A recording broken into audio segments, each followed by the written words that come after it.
Chromosomes. Little strands of nucleic acids and proteins are the fundamental genetic instructions that tell us who we are at birth. Most people are born with 46 chromosomes, but each year in the United States, about 6,000 people are born with an extra chromosome, making them a person with Down syndrome.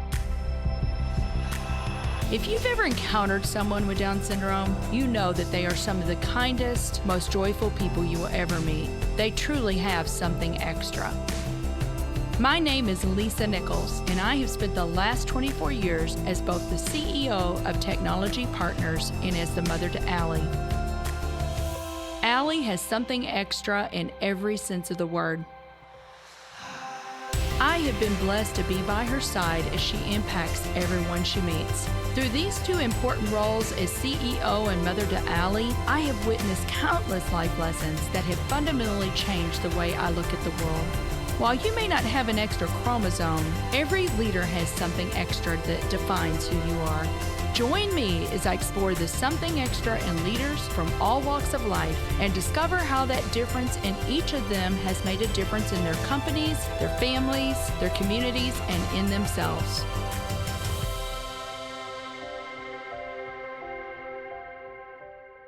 If you like this episode today, please go to Apple Podcasts or wherever you listen and leave us a 5-star rating.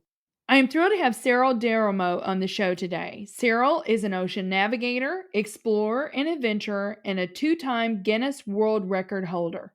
Well, Cyril, welcome to the Something Extra podcast. I am so excited to have you on the show today. I'm so happy to be here. Thank you for the invite. I cannot wait for our listeners to get to hear your story. You are an absolutely amazing human being. You are an amazing human being. I don't know about that. Well, you are. And thank you to our mutual friend, Dan Roberts, for connecting us. I'm really grateful to him because I think he heard you speak at a conference, at an IT conference. We'll maybe talk about that a little bit because you said there's a lot of parallels between what you do and even AI. And he came back and said, Lisa, oh my goodness, you have to have Cyril on the podcast. And then you and I spoke and I said, you are correct. I do need to have you on there. But a little bit about Cyril. You're an extreme kayaker, 2-time world record holder. We're going to talk a lot about that. You're an athlete, motivational speaker, coach. You call yourself, you speak 6 languages fluently. I mean, I do good to master English, Cyril. I'm so impressed. We actually went to Italy and Greece for 3 weeks in June and then the beginning of July. And I did master just a couple of Italian words, but I can imagine speaking 6 languages fluently. You also call yourself a citizen of the world. But I want to just read a couple quotes here because I really want our listeners just sitting on the edge of their seats. A few quotes about what people say about you, Cyril. Here's one. Cyril's enthusiasm is infectious. Cyril's infectiously positive go-get attitude will change your outlook on life. That's pretty amazing.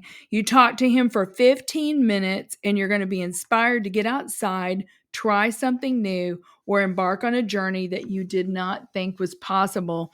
Here's another one. Cyril's adventure is much more than just about a paddling trip. As groundbreaking as it was, Cyril has tapped into a higher plane in life in so many ways. Here's another one more. Cyril shows me what it means to love life. He doesn't do things because they're easy, but because they are hard. He's a pathfinder to happiness on a mission to share his discoveries with the world. He may do extraordinary things. I love this. He may do extraordinary things, but he's just an ordinary guy. And that fact helps me appreciate what is so extraordinary in my own life. So I love it. Where'd you find all these? I've got some good research help, but I loved that, because for the most part, we're just all ordinary people. Of but course. I think what you've shown people is that you can really accomplish extraordinary things. And I know a lot of it is mindset, and we're going to talk a lot about that. But There's so much I want to talk about, but before we get into all that, I would love for you to kind of take me back a little bit to your childhood because I know you were born in France, Hmm. right? So take me back. What I really want to know, did this passion for adventure start when you were a little boy? I want to know what you liked to do when you were a little boy. So I was born in north of France, a town called Lille, very close to Belgium. So tip top of the French map. Um, Very simple background. Like really, it's almost a countryside because that little village was 5,000 inhabitants. So Saint-Gand-en-Mélantois, little town, and a five-child family. And I would say, just really easy growing up, going biking to school, knowing everybody in the village. So nothing very adventurous. And I guess maybe the adventure came because of that, because I thought until 18, well, it was pretty, not boring, but pretty simple. I wanted to discover the world. So I usually call that period of time as my roots, right? That's my anchor. Mhm. That's my strength. I was very lucky to have a very strong parents that loved me very much. We're part of a five-child family, and at 18 I discovered my wings, and one started to say, "Hey, there's the rest of the world I want to see," and I started to go overseas and travel, and there was no going back. Mhm. Yeah, I love that because the roots really did give you the freedom then to spread your wings, I think, because you were so firmly rooted in values and Hmm. that family unit and love, right?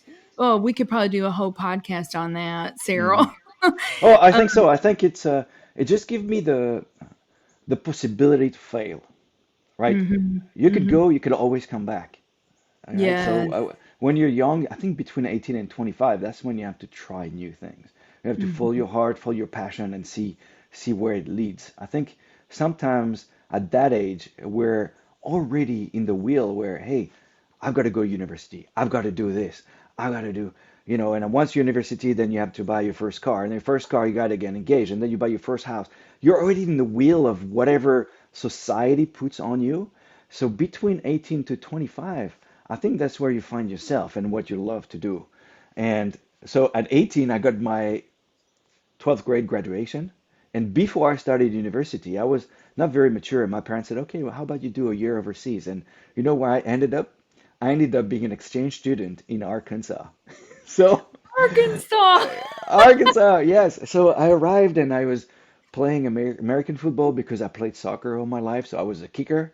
And that year was key. I was in a host family, and I discovered that I love to be in an environment that was not unfriendly, but that was different, right? Where the language was different, the culture was different, the people was different, and I just love that. And I said, okay, that's what I want to do. So I did international studies, and when I did my master's degree, it was international business, and I was in three different countries. I started in France, and then I went to England, Oxford, England for a year. I went to Madrid, Spain for a year, and then Paris for a year.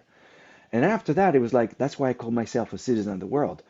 I wanted to keep traveling, so I actually did 2 years in Italy, in Milan, my first job working for the car company Peugeot.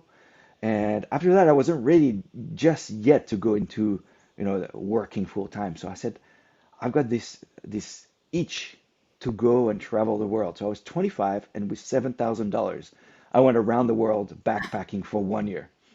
I just had this passion, like I wanted to live life before Mhm, being into that rat's wheel, so to speak, right? mhm. And that changed again my life. So I think the first year in Arkansas was key for me. The second year, that trip around the world, I came back with a different way of what it means to feel alive, what it means to live life, and a little bit of more of a rebel. I guess all French people are a bit of rebels in some way, one shape or another. And I said, okay, well, I want to keep traveling. So then I moved to Brazil for 6 months because I love the country, I love the culture, and I was teaching English there.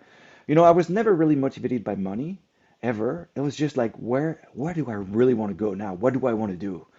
And after that, I wanted to do like work in the something where there was quality products. So I got into the wine business. And I moved to Argentina. I lived there for 2 years in Mendoza. I would open the subsidiary for a French company doing oak barrels, the oak barrels that are made by Yes. hand to age the wine. So I did that. I got into the wine business and so on and so on. You see a little pattern where what am I excited to do?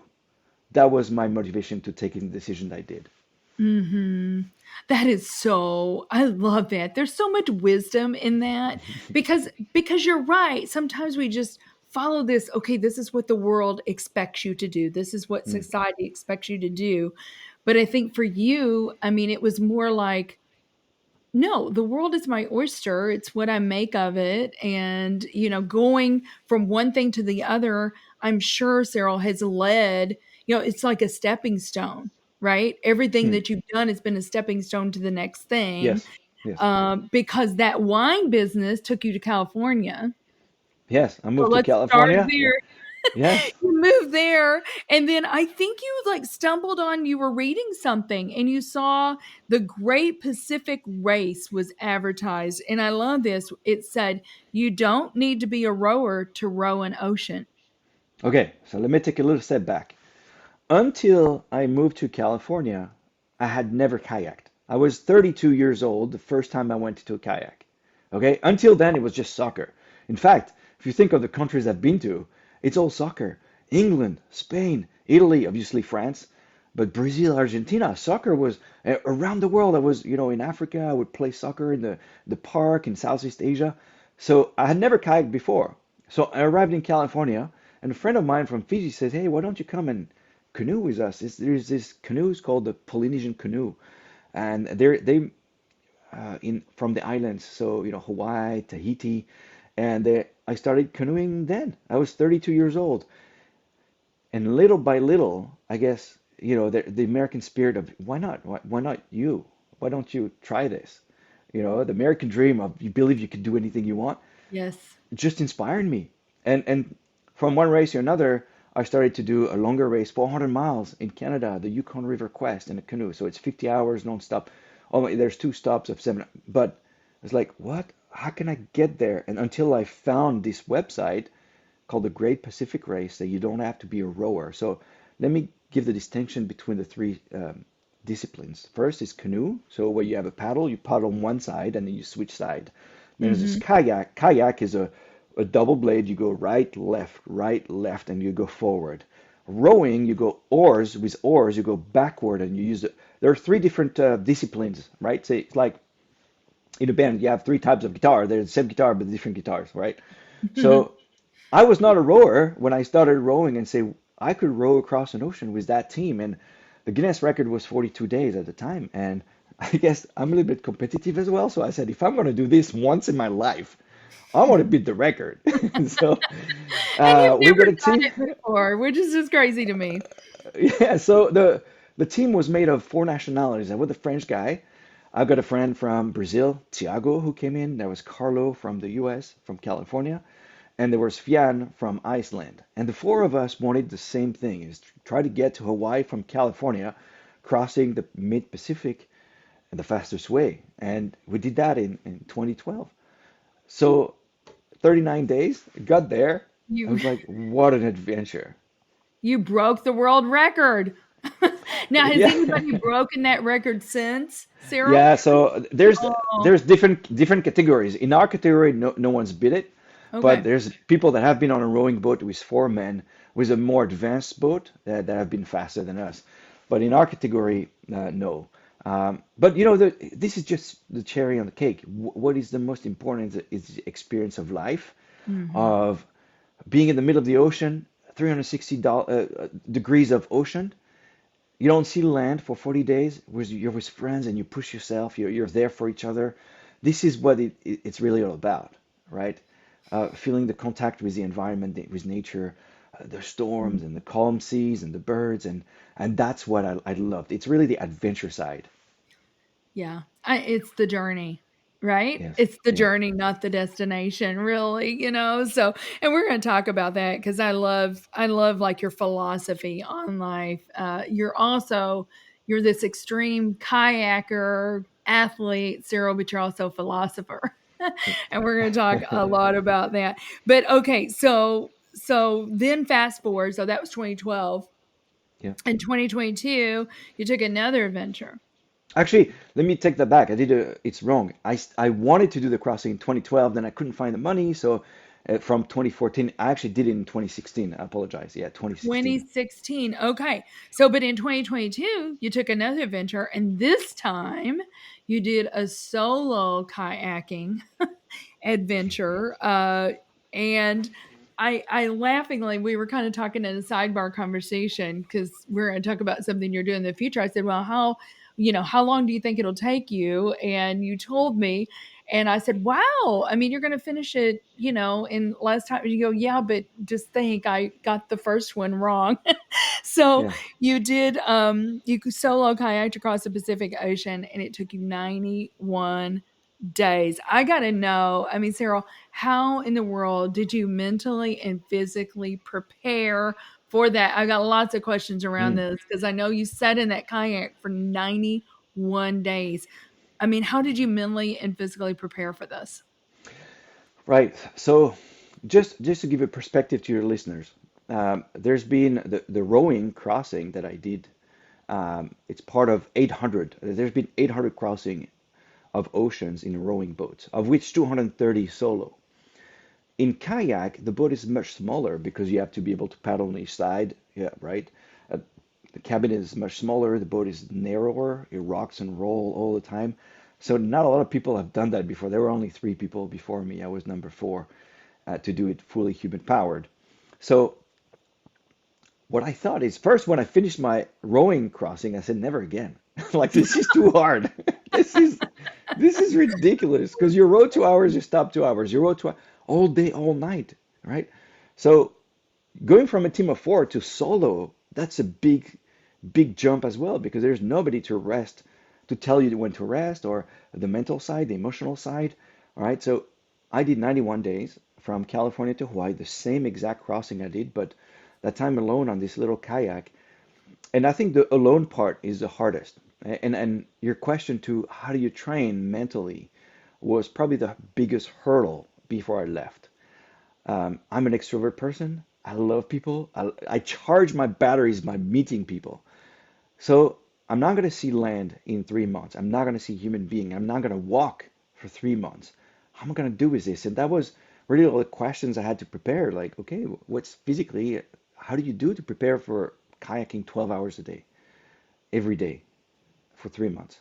And not sleeping more than an hour at a time because I had to wake up to look for container ships on the plotter and see my GPS if the container ship Yes. was coming, look at the weather and the stress level, and I think where the mental side, that's where the philosophy kind of starts to come. What is your outlook on life in general that makes it bearable? And I think it's very linked to your personality. Everybody can cross an ocean, and I really believe this. Any personality. If you're extrovert, very emotional like me, or if you're like a warrior or you want to go to war against the ocean, you could do that too. All you have to know is really what are your positive attributes that could also be defects. For instance, I'm very emotional, and that's my strength, right? When I see the rain, I could say, "This is beautiful. The rain is coming. I love it. Thank you for refreshing me. I feel so salty. I love this." So it's the way the mental side, I use my emotions to change the reality so that it's bearable and it's actually enjoyable. While the emotion could all be a detriment where I don't see land. I started thinking about my loved one, and then I started crying. Maybe every day I was crying because, it's just so emotional to be alone. So I had to pilot that same strength and weakness so that it would be my strength to cross. Mhm. And self-awareness is the key. Self-awareness. Woo. That is so good. That is so good. Well, let me ask you this. Physically, I'd said, Cyril, my goodness, how in the world did you stay fit? I would think that your muscles would atrophy, after that many days and walking. I mean, how did that feel? And you told me you did kayak yoga. Well, my mother-in-law is 84 and she tells me all the time she does chair yoga. So I think it must be a thing, but you would do kayak yoga. You said, I want to know this. what were some of the most challenging parts of the journey? Were there times where you were really scared? I mean, was there like a storm that really scared you? Or, you Hmm. know what I think? I love the water. I love the water. I don't like what's in the water because my Hmm. husband and son have watched too many shark movies. I would be scared of the sharks. I mean, was there a time where you were really afraid? Of course. Yeah, you're so tiny. The ocean is so strong, so Yes. powerful. So you have to be humble. You have to be, um, uh, yeah, I think humble is a way where you have to say, okay, I'm tiny, I'm nothing, and that's where the philosophy starts to come in too, right? My life is really nothing. I'm just passing through. Um, yeah, the storms are scary. I actually did the first attempt in 2022 where I didn't cross. After a week, I had to be rescued. 2021, that was. I had to be rescued by the Coast Guard after a week. I was in a storm. Was there 35 knots of wind? It's really strong wind and big waves. And for 3 days, I was in my cabin attached here, strapped on the torso and the hips. And I just for 3 days I couldn't move. I couldn't go out even to paddle because I was just drifting. It was too dangerous. So Hmm. that's where the mental side is pretty important to be. Would Okay, have so been. to train, I did some meditation. I did Zazen meditation. I did some hypnosis sessions. I did uh, just about anything. I believe really the beginner's mind where you could try anything to see what Hmm. works. There's not a lot of people could tell you this is what works, because like I said earlier, everybody's different. Yes. You just have to find and try new things. Uh, but it's not stormy all the time. 90 days, that's 3 months. Maybe there's going to be 3 days with 25 knots of wind in miles per hour, nautical miles per hour wind. Maybe there's going to be 3, 4 days with 8 miles per hour. And that calm is actually hard as well because you're not moving. The Hmm. best would be for me between 12 to 18 miles per hour wind. So the waves kind of create a little bit of momentum and I can do good mileage. Um, 3 months is a long time. And your mind A could go like, long time. ooh. I would imagine. Speaking of which, that trip was 2,400 nautical miles, just for our Mm. listeners. I've got to ask you this though: when you reached Hilo Bay after 91 days, what was your feeling? Was it? And what did you do? I'm thinking to myself, I'm thinking I would go kiss the ground. I Yeah. would go. What did Oh, you do? What was the first thing you so did? I think when the happiest moment of the crossing is the day before when I saw land and I knew I was going to land the day after. It's very happy because that's what, the finish of the journey is going to be, right?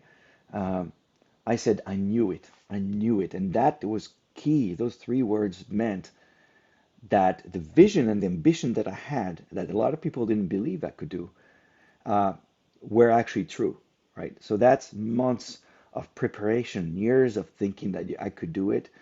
And when you look at me, I'm not physically strong. I'm a jack of all trade. I'm not an expert in anything. I could do a little bit of electricity, a little bit of in the boat, a little bit of navigation, survival, a little workout, obviously, but I'm not the guy who says this guy's an adventurer. Man, he's going to climb mountains and go around the. No, I'm a Mhm. regular guy, like I said. So Right. that I knew it, but at the same time, excuse me, at the same time, it was a bittersweet moment because um, then my adventure would end, and those 90 days were so full of teachable moments that, Mhm. yeah, obviously I was happy to hug the family and the friends that had come to be there in Hilo in Hawaii and wait for me. That's all I wanted to do is touch land and eat a warm meal and then take a hot shower and sleep in the dry sheets, you know, Yes. in a soft pillow. That's all I wanted. But at the same time, it's hard to understand because my adventure would end. That's a bittersweet feeling for sure. Mhm. Well, that's a perfect segue because now you're getting ready to do another adventure. So that adventure ended, and now you're looking at doing another adventure, and you're going to be doing the Atlantic expedition. I think that's happening in December. Um, but what inspired you? I guess it's just that feeling of what is next, right? I mean, is there something specifically that Mhm. inspired you to do this particular expedition? Right. So after an expedition, and there's a lot of similarities when you go in a big, big project and that project ends. There's a little bit of a blues. You have a feeling of a blues where, a post distress. It's not, I wasn't really depressed or anything, but there's a distress moment where like, what am I doing now? What's my life? Going Mhm. back to the regular life? I don't know. So I knew I didn't want to rebound right away and finding another adventure. I give myself like 2, 3 months just to think about it, learn from what I could learn from that expedition and kind of look at it from a little bit farther. And and it was quite natural to think like, okay, I really loved it. I think in 3 months I learned so much. My friend Steve from Canada just says it very well. It says, Cyril, you crossed, you were 45 years old, right? So that crossing that took 3 months felt like forever. It felt so long, right? But when you look at it, 3 months as a scale of your 45 years is really nothing. But these 3 months taught you so much that you're going to change the way you see life for the next 45 years of your life. So, and it's true, it was such an intensity of feeling alive that naturally I said, okay, well, I'd like to do that again, maybe in a different capacity. I want to use the same boat because I know her inside out. My kayak is called Valentine per my sister. We're four boys and a girl, so it's the name of my sister, Valentine. Oh, And so I refurbished her, I improved her, I changed the steering lines, I changed the batteries, I changed the soap, and stuff like that. And now she's ready, and I thought, okay, well, I don't want to do exactly the same one. I'd like to do another ocean. There's not a kayaker that has done two different oceans, so I want to do the Atlantic Ocean, so it'll be east to west, starting from the Canary Islands of Africa and going west along the equator line, pretty much towards the Caribbeans. And I want to finish in Martinique, which is a French island. So yes. that's starting December. I will be taking off from there. Yes. I love that. Well, gosh, we've got so much more. I think that's 2,800 nautical miles is what I read. So It's a bit longer, yes. that's a little bit longer, right? But you're expecting to do it, what, you thinking about 70 days, something like that? Yeah, 70, 75 days. Uh-huh. The currents and the wind is a bit more established. Now, starting from an island compared to starting from the mainland or the continent is actually a bit easier because the trade winds are established. What was really hard is leaving from California. The winds are naturally pushing me towards the south. So if I didn't do anything, I would end up in Mexico. So Oh, these starting from an island, the wind is already blowing in my back and it will help me, push and create the waves that are actually helping me going forward mhm. faster. So Yeah. we'll see. Like I said, I was wrong the first time, so I might be wrong and finish in 90 days, but we'll see. Well, we can't wait. We cannot wait to follow your adventure. Cyril, I have a lot more. I want to, in our second half, I want to talk a little bit more philosophy. We'll be right back with Cyril Derreumaux on the Something Extra podcast. In business, the tendency is to seek out partners who are bigger, faster, stronger. When it comes to IT, you should be looking for smarter, faster, better. That's just what you'll find with the talented technologists at Technology Partners. Our experts develop custom solutions to tackle your most complex challenges, all to simplify your processes in the smartest, most efficient way possible. The time to be swift and nimble starts now. Go to technologypartners.net/solutions and see what's possible.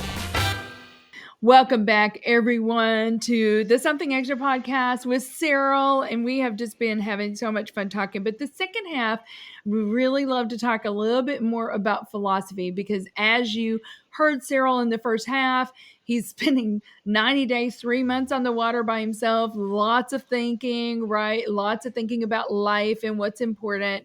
And I do know, Cyril, and I'd love for you to tell our listeners about this. But my first question was, Cyril, did you when Cyril and I had spoke offline before the podcast, I said, did you take time every day to journal? And you said, oh, absolutely. I said, well, when is the book coming out? And I know that you're working on that. So we'll tell our listeners more about that. But you kind of said this in the beginning, but and you certainly have beautifully demonstrated this through the first half of the show, but you said one of the things that you say is the most important thing is not the adventure itself, but the learning that you gain from it. Mhm. Well, I think it's for me. Okay, you have to find what's your purpose in life, right? There's this one thing that only you can do, and I think for me is the ability to go after my dreams, live and learn from them, and then after share them back. I think the second portion of sharing them back and maybe inspire people to follow their own dream is maybe my purpose, right? So I love to share what I've done and the learnings that it gave me, right? So Mm-hmm. I need, when on the Atlantic is coming in 3 months, I'm sharing how I train. I'm sharing, I have nothing to gain really other than having somebody call me in 5 years and saying, Cyril, this video that you did, I love it. This is why I'm doing this, that, and the other. This is why, it's like this little domino effect that is unknown. And then giving the positivity to the world is just so fantastic. It's Uh, the most so fulfilling thing you can do, right, Cyril? I mean, yeah, even so so much more than yourself is when you see that something that you say or do inspires someone else to go for theirs. And I want to back up for a minute because as you're talking, I love that you said, maybe inspire somebody else to follow their dream. I mean, I think inspiring people to dream. mhm, And I just think, like, as children, we do that a lot.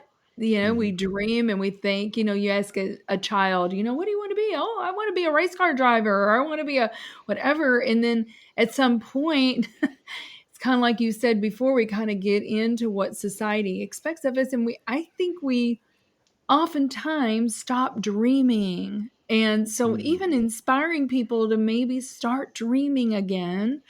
Yeah. I mean, there's the fact that people don't dare to dream. They probably have an idea in the back of the mind, but they quiet it down because, well, you got the mortgage to pay, you got a career to go after, you got kids that are doing it. So uh, yeah, it's hard to listen to that dream and actually live with uh, the sacrifice that comes with it, right? Hmm. When I did my first trip around the world with $7,000, I was over my saving.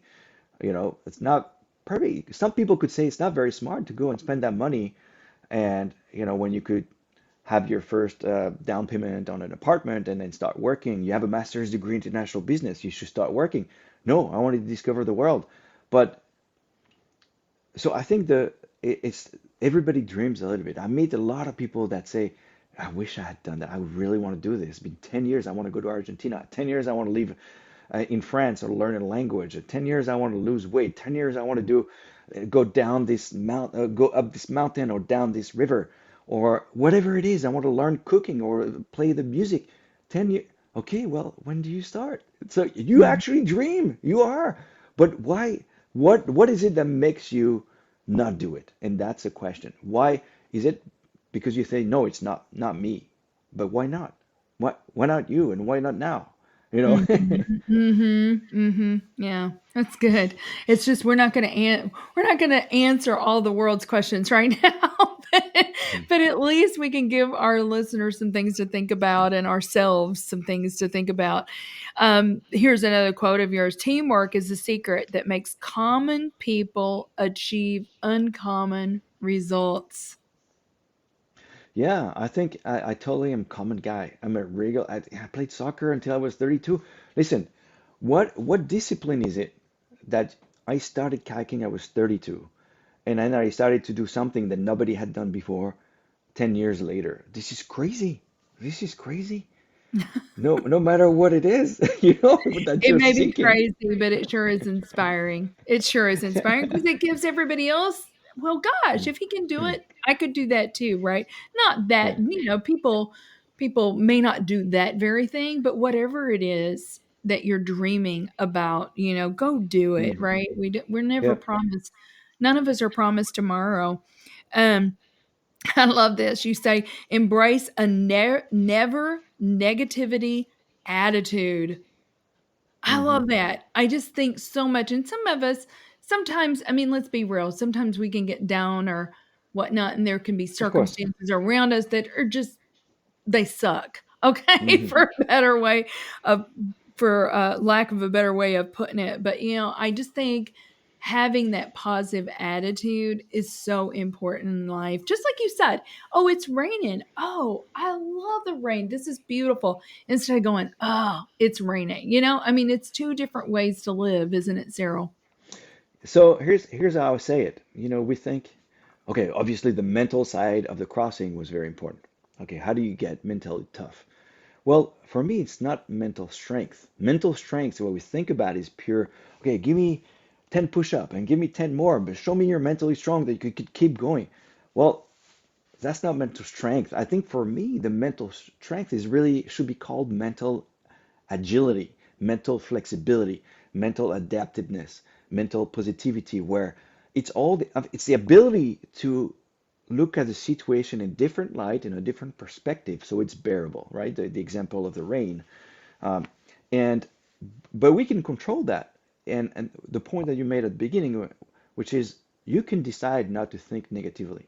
You can decide, but you have to catch yourself. That self-awareness is, oh, I'm thinking negatively right now.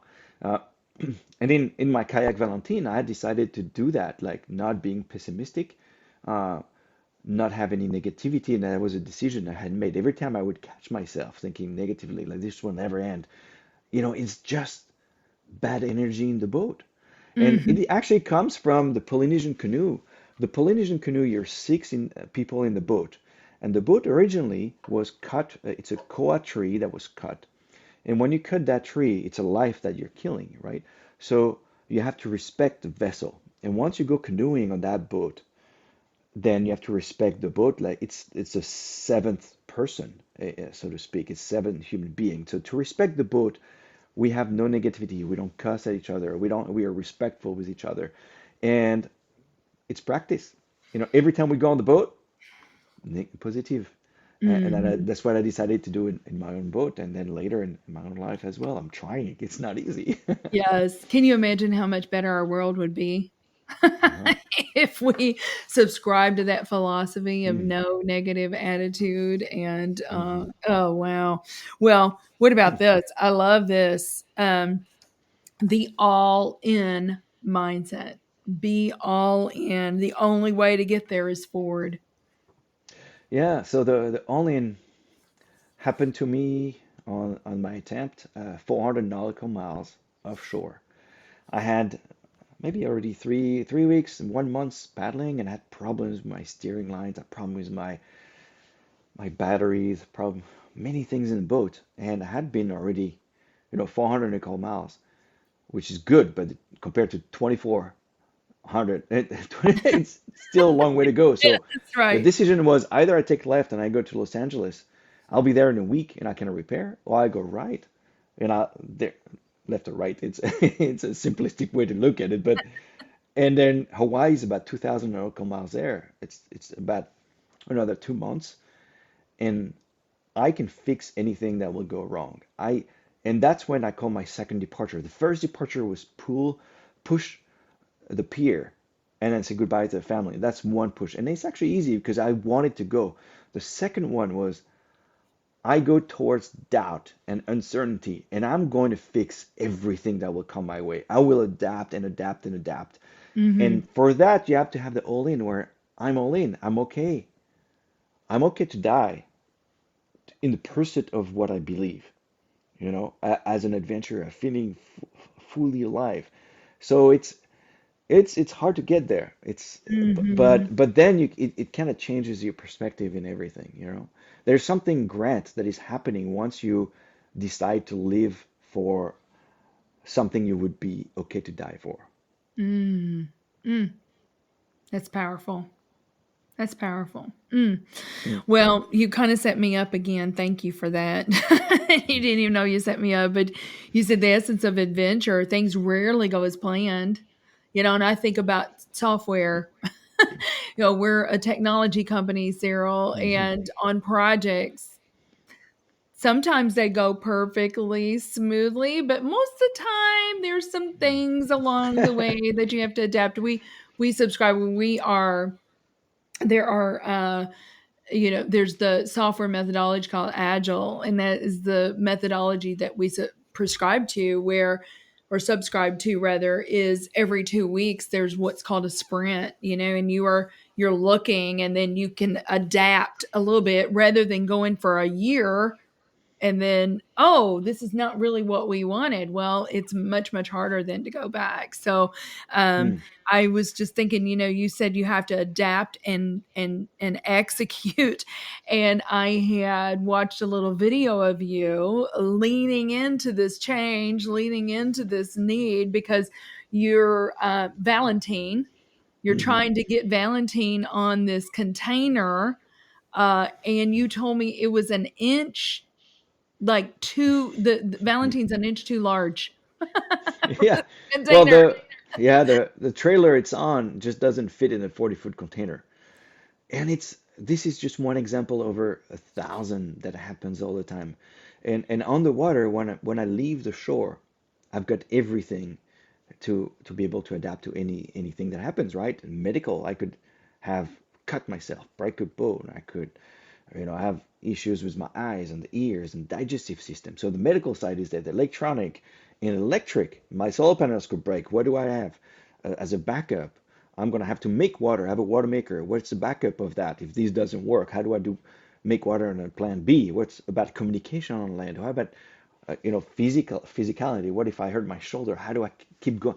The plan A, B, and C is always good. You have to have a plan. You have to have a strategy. But the most important is your ability to adapt to the situation that is changing. And what I found was the most stressful was not an event that is problematic.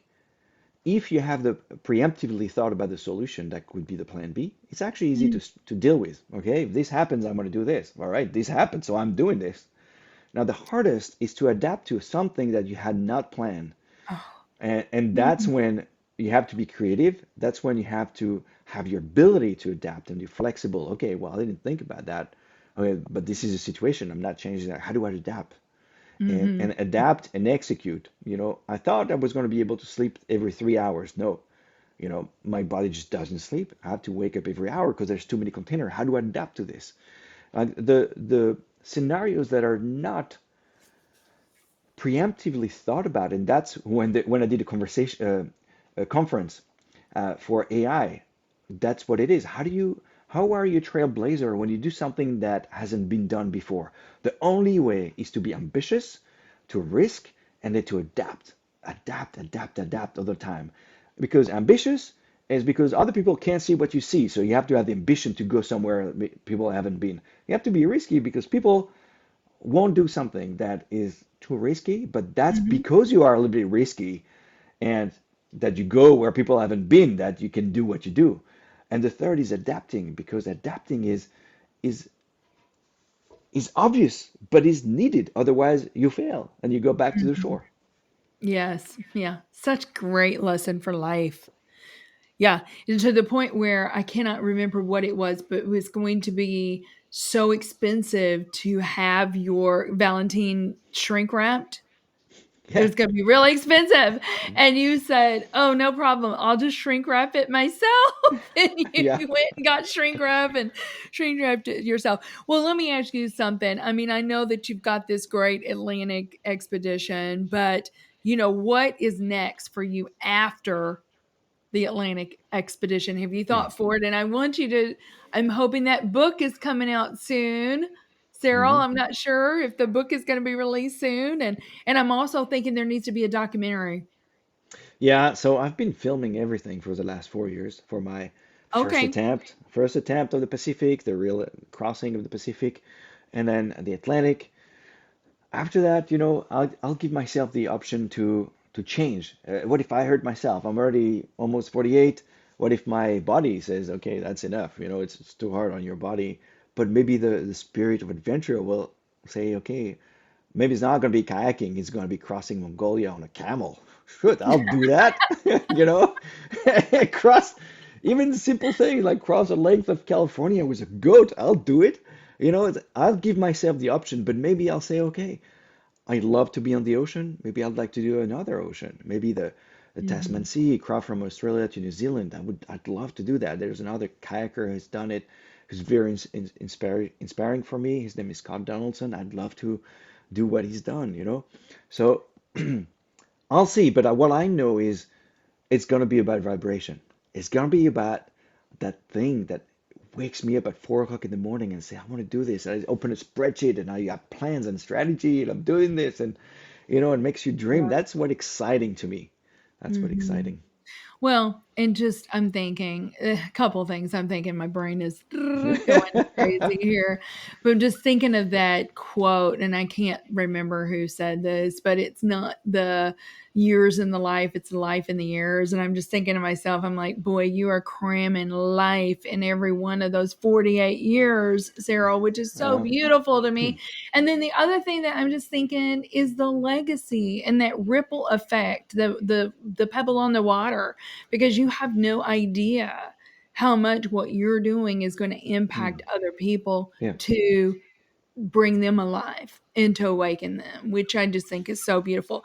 But I have to ask you this. This is called something extra, Mm. and every guest gets to answer this, and I always love this question, but what do you believe is something extra that every leader needs? Um, I would say self-awareness. I think I've mentioned it a few times. Um, Self-awareness is key. You cannot adapt, you cannot change, you cannot do anything if you don't see your own behavior, how you react, and how your emotions are. So physically, mentally, emotionally, you have to be self-aware, and that's how you grow as a leader, but as anybody in the world. I Mhm. wish everybody were super, super aware of themselves because that will bring self-esteem, that will bring growth, that will bring a change, adaptiveness to hardship. Uh, that self-awareness is something I think is very important. That's fantastic. Well, this has been so much fun, Cyril. Thank you so much for making the time to be on the show. And I cannot wait. I'm hoping that we'll get to see one another face to face here before you know it. But we'll be following you and following your adventure. Best of luck to you. And I just know that you're going to continue to inspire many, many, many with your life. So thank you for what you do. Oh, thank you for having me on the show. Yeah, there'll be a map with a tracker every hour. So please, people, go on the blog. There'll be on my social media. I'll be blogging every day about philosophy, life, love, adventure. So let's do this. Very good. Thank you for listening to today's show. Something Extra with Lisa Nichols is a Technology Partners production. Copyright Technology Partners, Inc. 2019. For show notes or to reach Lisa, visit tpi.co/podcast. Don't forget to leave a review on Apple Podcasts, Google Play, or wherever you listen.